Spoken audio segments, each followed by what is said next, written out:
કાકા, તમે ક્યારે વિદેશ જાઓ છો? શું આ વાક્ય તમારા કાને પણ અવારનવાર અથડાય છે? ગુજરાતના દરેક બીજા ઘરમાંથી યુવાનો વિદેશ જવાની ખેલચામાં પાગલ છે.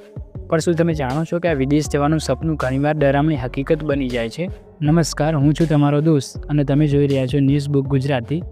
આજે આપણે વાત કરવાના છે ગુજરાતના યુવાનોના વિદેશ જવાના વળગણ પાછળના કારણો, તેના પડકાર અને ભવિષ્ય વિશે. તો વિડીયો અંત સુધી જોજો.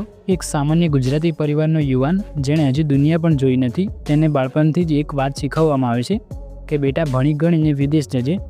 આ વિચાર તેના મગજમાં એટલો ઊંડો ઉતરી જાય છે કે જાણે વિદેશ જવું એ જ જીવનનો અંતિમ ધ્યેય બની જાય છે. પણ શા માટે આટલું મોટું વળગણ? પહેલું કારણ છે સારી તકોની શોધ. અહીંયા નોકરી ઓછી છે, સ્પર્ધા વધુ છે અને પગાર પણ ઓછો છે. જ્યારે વિદેશમાં વધુ કમાણી, સારી જીવનશૈલી અને ભવિષ્ય સુરક્ષિત હોય તેવું યુવાનોને લાગે છે. બીજું કારણ છે સામાજિક દબાણ. પહેલાંનો દીકરો અમેરિકા ગયો તો તું ક્યારે જઈશ? આવા સવાલો આપણા યુવાનો પર એટલું દબાણ ઊભું કરે છે કે તેઓ ગમે તે ભોગી વિદેશ જવા તૈયાર થઈ જાય છે. અને ત્રીજું અને સૌથી મહત્ત્વનું કારણ ગુજરાતમાં શું છે? આ માનસિકતા આપણા જ રાજ્યને, દેશની સંભાવનાઓને અસર કરે છે. પણ દોસ્તો, શું તમને લાગે છે કે વિદેશ જવું એટલું સહેલું છે? આ વળગણના પડકારો એટલા ભયંકર છે કે તમે સાંભળીને પણ ધ્રુજી જશો.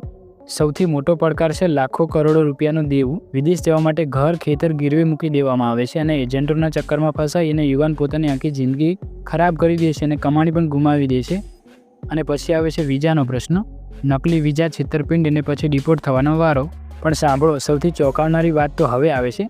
શું તમને ખબર છે વિદેશ જનારા મોટાભાગના ગુજરાતી યુવાનો ત્યાં જઈ અને પોતાના સપના પૂરા નથી કરી શકતા? અહીંયાના એન્જિનિયર ત્યાં જઈ અને ટેક્સી ચલાવે છે, અહીંયાના ડૉક્ટર મોલમાં જઈને કામ કરે છે અને ગ્રેજ્યુએટ થયેલા યુવાનો ત્યાં જઈને મજૂરી કરીને પેટ ભરે છે.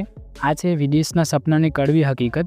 ઘણા યુવાનો ત્યાં માનસિક રીતે ભાંગી પડે છે, એકલવાયુ જીવન જીવે છે અને હતાશાનો ભોગ બને છે. તો શું આનો કોઈ ઉપાય નથી? ભવિષ્ય શું છે? તો દોસ્તો, હવે સમય આવી ગયો છે આપણે આ માનસિકતા બદલવી જોઈએ. આપણે આપણા રાજ્ય અને દેશમાં રહી અને તકોને ઓળખીએ. સરકાર પણ યુવાનો માટે રોજગારલક્ષી યોજનાઓ, સ્ટાર્ટઅપ માટે સપોર્ટ અને કૌશલ્ય વિકાસ પર ધ્યાન આપી રહી છે. જો આપણે અહીં જ મહેનત કરીએ તો વિદેશ કરતાં પણ સારું જીવન જીવી શકીએ છીએ.